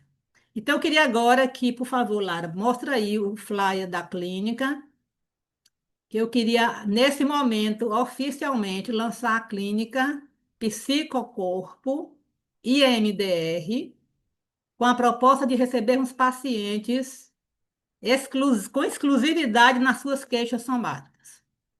Então, aí estão as maravilhosas colegas lá de trás, certo? Conceição, de São Paulo, Cristiane de Goiânia, Deise de São Paulo, Mara também de São Paulo, Patrícia Mara, lá no Cantinho de Preto, de Belo Horizonte, Samara Nolasco, minha filhota, de Recife, Adriana de Goiânia e Letícia de Anápolis e Letícia também de Anápolis, tá? Então, nesse momento, depois nós vamos divulgar esse material, né, colocar maiores informações. E qual é a proposta? Que uma pessoa vai receber os encaminhamentos, certo? Essa pessoa é Tânia, minha irmã, que a gente trabalha todas as coisas em família, vai receber os encaminhamentos e vai repassar para nós, as psicoterapeutas, que estamos fazendo essa especialização em medicina psicossomática lá em São Paulo, tá? Pode voltar, Lara, por favor. Então, a gente conta com vocês na divulgação. Eu gostaria agora que as meninas que estão comigo levantassem uma mãozinha. Se alguma delas quer falar, a mãozinha de reação, bota, acende a mãozinha de reação do Zoom. Se algum de vocês quer falar alguma coisa, tá? Bem rapidamente. Tem sido muito gratificante a gente passar o dia todo em aula com aqueles professores maravilhosos. No domingo a gente atende os pacientes de manhã, lá da Santa, no local da Santa Casa, né? Não é bem da Santa Casa, mas é no espaço da Santa Casa. E no domingo à tarde a gente tem supervisão, tá? Só que a nossa proposta, eu vou repetir, é atender essas queixas somáticas com EMDR, certo? Lara, por favor, coloque aí o telefone de Tânia, que é a pessoa que vai ficar recebendo os contatos. Se alguém tiver Hum, interesse ou souber de alguém, tá? hum, Pode falar com Tânia. Tânia, hum, dá um oizinho aí para as pessoas te conhecerem. Oi, pessoal, muito boa noite, prazer estar aqui. Será um privilégio enorme. Fechou teu áudio, fechou teu áudio. Vamos lá. Será um privilégio enorme. Será um privilégio enorme poder encaminhar vocês a essas psicólogas aí com tanta experiência e com tamanha capacidade para ajudá-los. E divulgue isso aí, porque é realmente maravilhoso. Tá, costumo dizer que Tânia vai ser a ponte entre vocês, pacientes, e nós, as psicólogas, certo? Se você gostou do que a Isabela disse, se você gostou dessa proposta da clínica, se você é psicólogo ou médico e gostaria de fazer a formação, eu vou pedir que Lara coloque agora aí meu telefone, para que você depois possa entrar em contato comigo, mensagem pelo WhatsApp, certo? Para que eu possa te dar mais detalhes de como é a formação. Nós temos uma turma começando em setembro.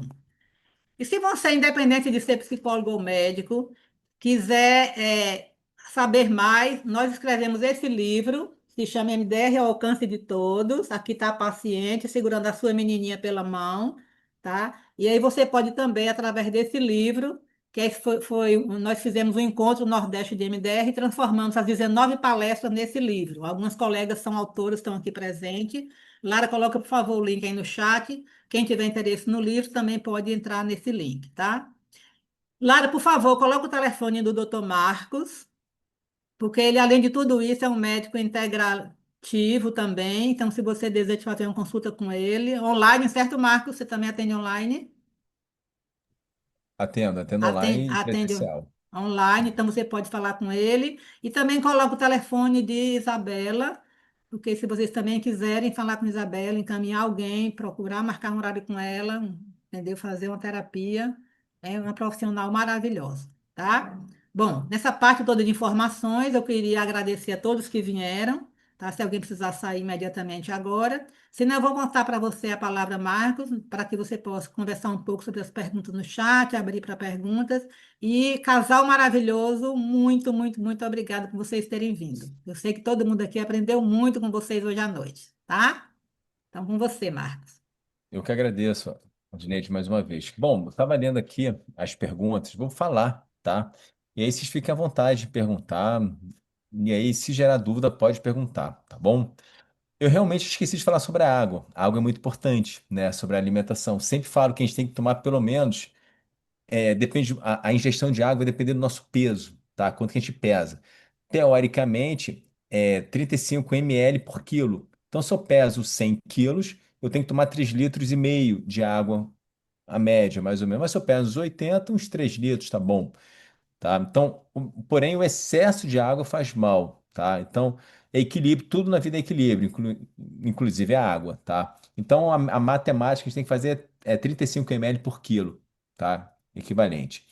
A intolerância ao glúten, e à lactose, cada vez mais a gente está tendo casos de intolerância a glúten, lactose, frutose, histamina, níquel. Por quê? Porque a gente se alimenta mal. E os alimentos que nós consumimos são alimentos ruins, tá? São alimentos ricos em substâncias químicas que foram modificadas geneticamente. Então, vou te dar um exemplo do trigo, por exemplo. Hoje, as pessoas estão muito intolerantes ao trigo. Existe uma sensibilidade, existe a doença celíaca, que seria uma doença genética ligada ao consumo do glúten, que é a proteína do trigo. O trigo ele foi modificado geneticamente na década de 50, 60, para poder durar mais e servir de alimento para a população do mundo, mundial.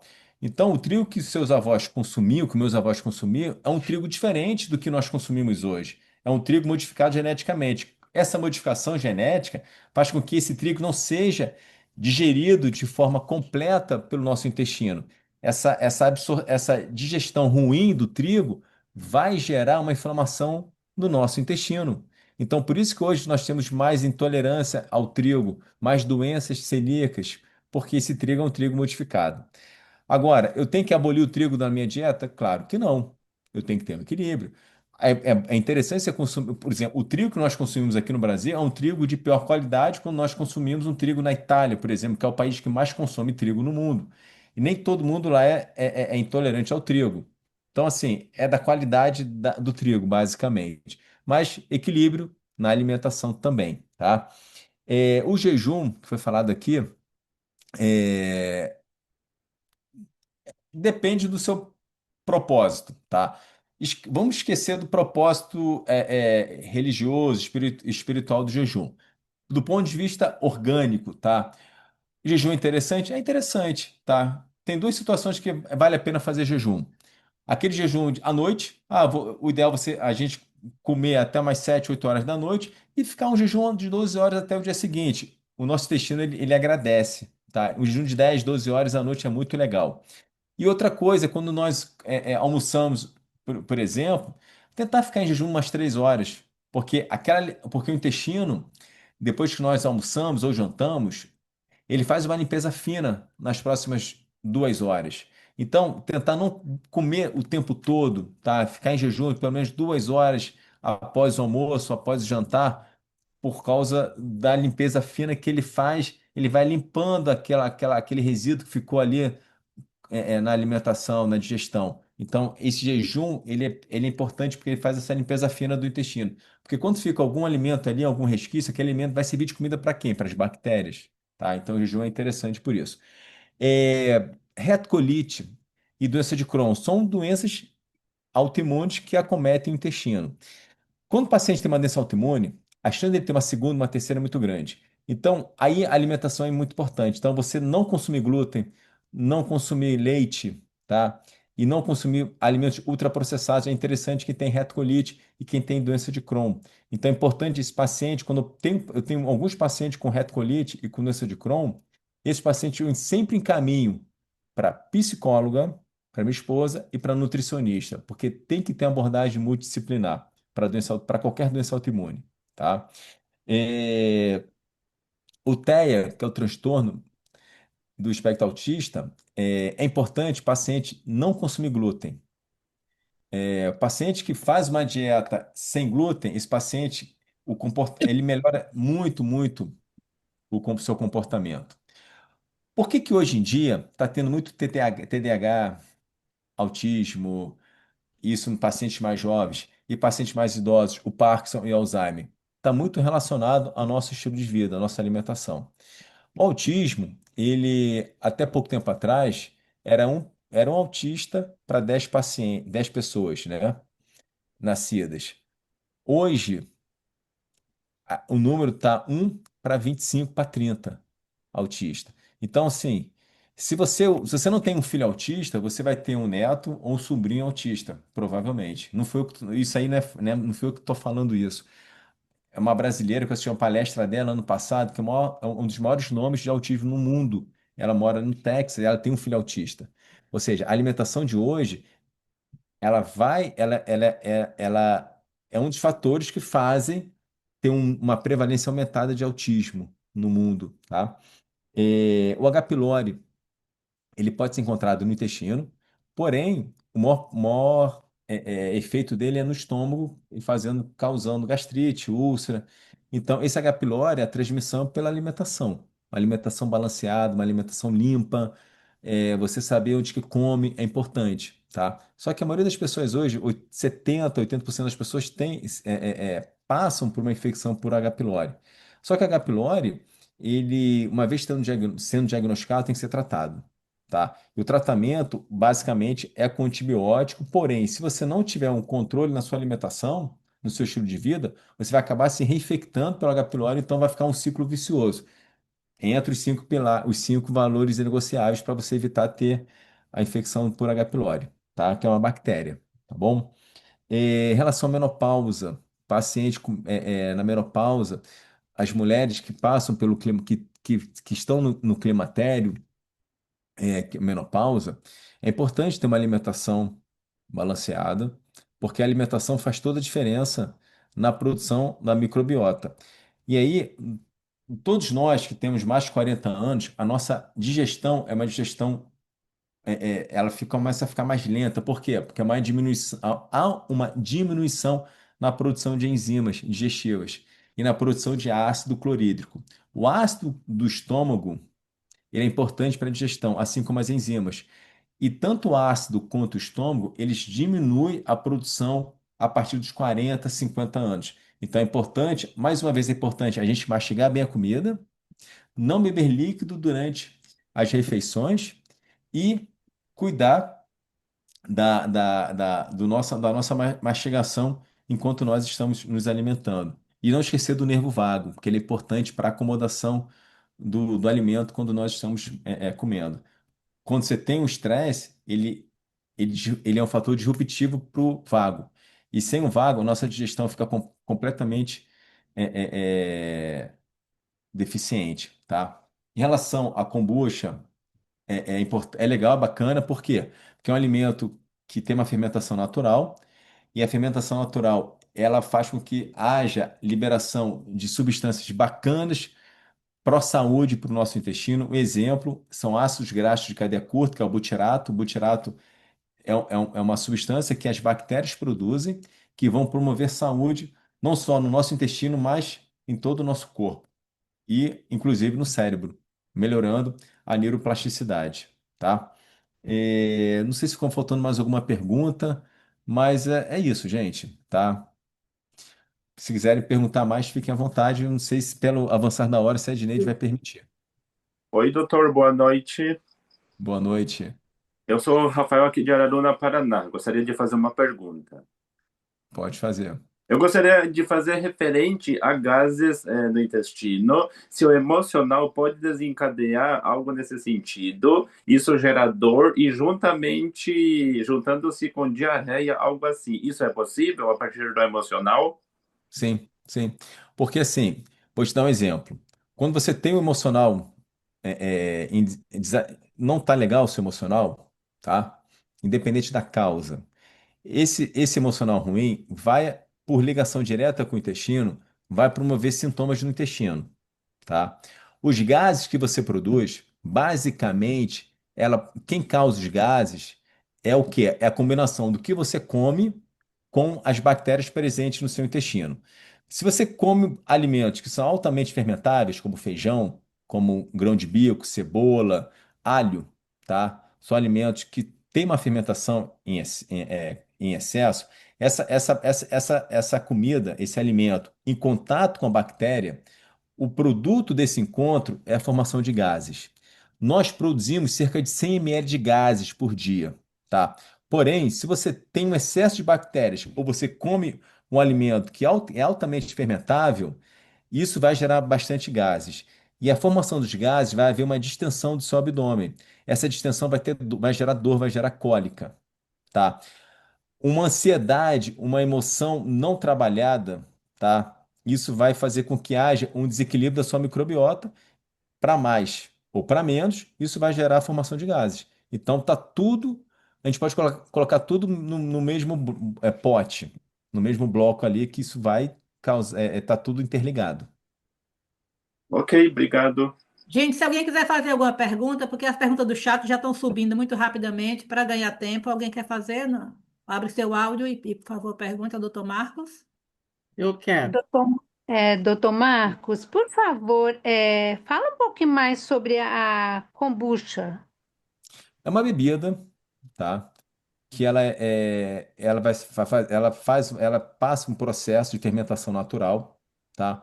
Onde você vai ter produção de substâncias, essa bebida vai ter formação de substâncias anti-inflamatórias, tá? Dentre elas o butirato, tá? Então é uma bebida que para a maioria das pessoas é bacana, para outras não, tá? Porque você tem pessoas que não se adaptam ao kombucha ou kombucha, tá? É uma bebida que você encontra em mercados, em supermercados, em empórios qualquer da vida, onde você vai ter essa bebida, ela vai te gerar formação. Você quando bebe ela, você vai produzir substâncias legais para o seu intestino, como o butirato. O butirato é uma substância que vai nutrir as células do intestino.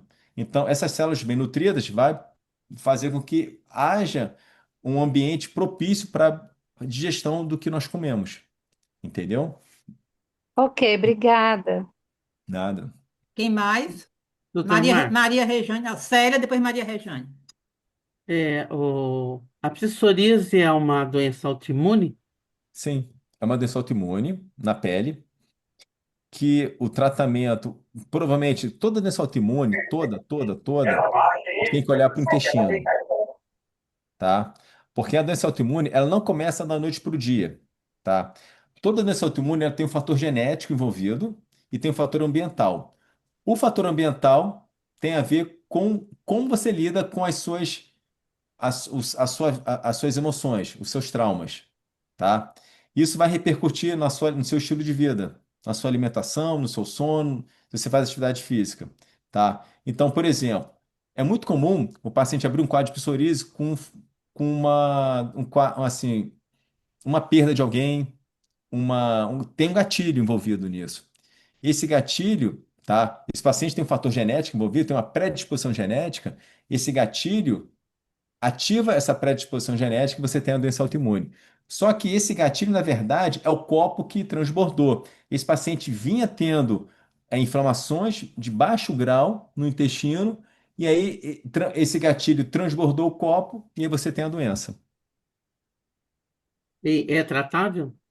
Tem tratamento. Tratamento, a psoríase passa por um tratamento dermatológico, só que você tem que ter uma alimentação, evitar certos alimentos que são inflamatórios, tá? Tem um fundo emocional presente, então tem que ter um acompanhamento psicológico, um acompanhamento com um dermatologista e uma nutricionista, com um olhar integrativo para o intestino, Ok. entendeu? Obrigado. Nada.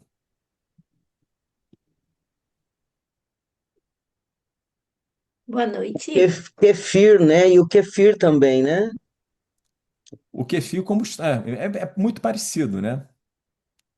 Eles têm o mesmo objetivo, basicamente, né?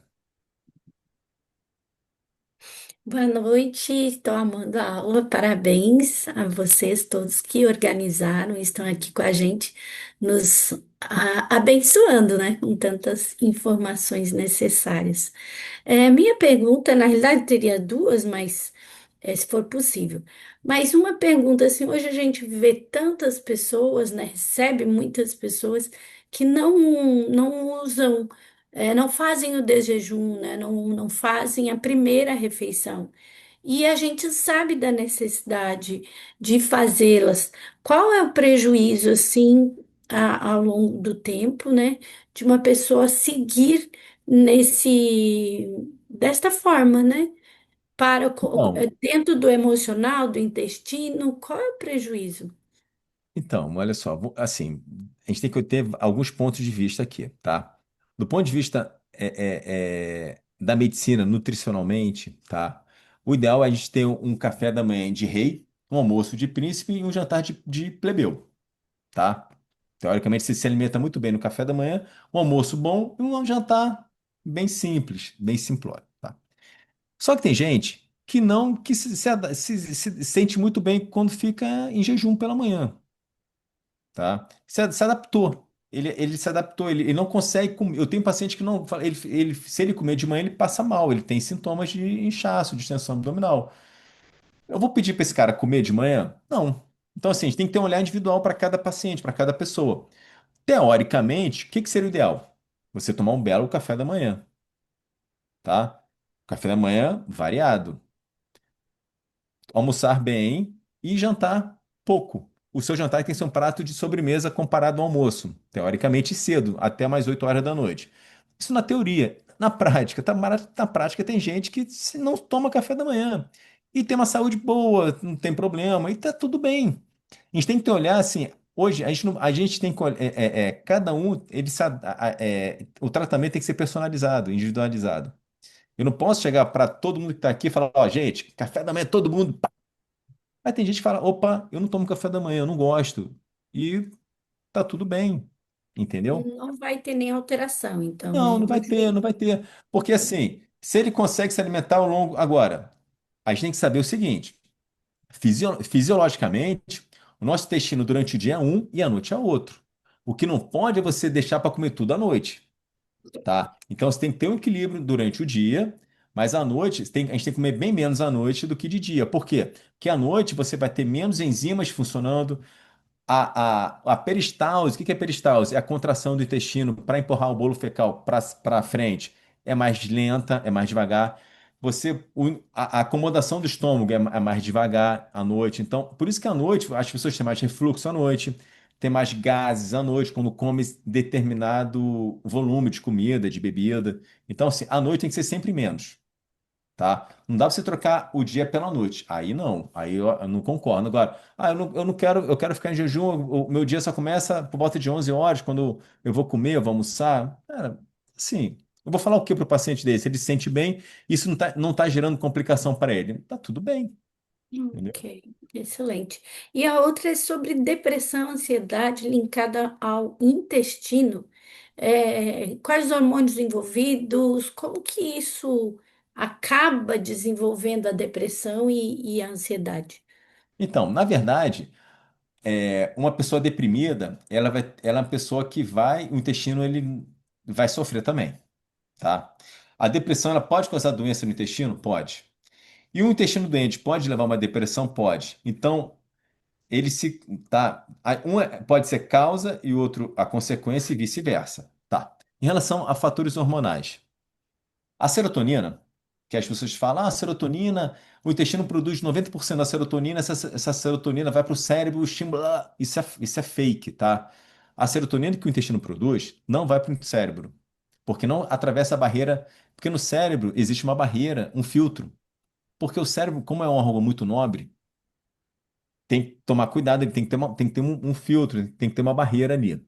A serotonina que o intestino produz não vai para o cérebro, ele fica no intestino. E qual a função da serotonina no intestino? Estimular a contração intestinal. Tanto que, como tratamento da prisão de ventre, existe medicamento que a base é serotonina, que vai estimular. Então, paciente com prisão de ventre, eu prescrevo serotonina, que vai fazer função para estimular esse intestino a funcionar. Beleza. Porém, o precursor da serotonina, a base que forma a serotonina é o triptofano, que é uma proteína, que a base é proteína, tá? Esse triptofano, ele consegue atravessar a barreira do cérebro e lá produzir serotonina. Então, a serotonina no cérebro é um neurotransmissor da felicidade. Tá? Então, um paciente com intestino saudável, ele vai absorver esse triptofano vai cair no sangue que vai para o cérebro. E lá vai ter mais a matéria-prima, que é o triptofano, essa matéria-prima, que é o triptofano, vai para o cérebro e lá vai produzir serotonina. Então, o intestino doente não vai absorver triptofano. Então, não vai ter produção de serotonina e consequentemente, essa serotonina não vai atuar no cérebro, entendeu? Então, quando tem intestino legal, eu vou ter mais triptofano chegando no cérebro e se transformando em serotonina. Então, a serotonina no cérebro vai dar a função do bem-estar. A serotonina que está no intestino vai dar a função de contração intestinal. E a gente sabe, o paciente com o intestino bacana, funcionando bem, é um paciente que acaba sendo também um paciente feliz. Um paciente quando acumula muitas fezes, bastante fezes no intestino, é um paciente enfesado, é um paciente que não é feliz. Então, teoricamente, e serotonina no cérebro e serotonina no intestino é sinônimo de felicidade, né? Então, a serotonina eu posso resumir, seria a figura, o neurotransmissor mais em voga assim, para o intestino e cérebro, esse eixo intestino-cérebro funcionando bem, entendeu? Eu nunca tinha pensado, Marcos, em fezes e enfesado. Interessante, né? É. Enfesado, fezes. Não, um Gente, cara enfesado, o que que é um cara enfesado? É um cara cheio de fezes dentro. Aham, E aham. fezes dentro. E o paciente que é constipado, aquelas fezes que estão dentro do intestino, que não estão saindo, vai servir de comida para a bactéria. Então, esse paciente é um paciente doente. Uhum. Vou ter proliferação de bactéria ali o tempo todo. É um paciente com abdômen distende, gases, a barriga fica roncando. É um paciente que não está pleno, que não está legal, que não está feliz, entendeu? Ele fica Gente, muito irritado, né? Oi? Fica É um irritado. paciente irritado, né? Irritado, isso aí. É gente, um paciente eu não sei vocês, mas pesado. eu ficaria o resto da noite aqui, só que nós não podemos. Amanhã tem paciente cedo para atender, né, gente? E vocês trabalham para ir. Então, mais uma vez, vamos encerrando. Marcos, muito obrigado. Isabela, muito obrigada. Para mim foi muito além da expectativa. E a gente pode marcar uma outra depois para conversar mais coisas. Tem um monte de perguntas aí que ficou sem poder ter tempo de responder. E a gente continua nos encontrando aí nas esquinas da saúde, nas esquinas do MDR, tá? Falem conosco, tá aí o contato de todo mundo, o meu, o deles, o de Tânia, tá? Beijo no coração de todo mundo. Beijo, Marcos, beijo, Isabela, gente. vocês querem falar mais alguma coisa para fechar? Só agradecer. Eu que agradeço, a gente agradece, foi realmente um privilégio poder estar aqui com vocês nessa inauguração dessa clínica tão importante, né, gente? Tão especial e necessária, né, para a Uhum. gente hoje na atualidade. Obrigada, Obrigada. Dineide. Obrigada, Eu estou Isabela. encantada. Doutor Marcos, Isabela, todos daqui de Goiânia. E olha que a Dineide passou o panfleto aí da inauguração da clínica, a maioria de Goiânia, Anápolis. Gente, eu estou gratificada. Obrigada, doutor Marcos, Muito bom. Isabela. Na próxima Muito turma bom. você Obrigada, Obrigada, entra. Romilda. Dineide. Na próxima turma você Hã? vem fazer. Na próxima turma você vem fazer a formação de psicossomática Tô também. querendo Vamos, também, vamos. Duas Vamos sim, frases, Sara. duas Vamos, frases. né, Isabela? É isso aí. Vamos, Gente, vamos. duas frases que me marcaram Vamos. muito no curso. Toda doença é psicossomática e genética não é destino. MDR para curar essas coisas, tá? Venham fazer E MDR. vamos com isso. E Vamos com vamos com isso. isso. Beijo para todo mundo, bom Tchau, descanso, tchau, Beijo, gente. boa gente. Tchau, semana e até tchau. uma próxima. Beijo, até a próxima. Até.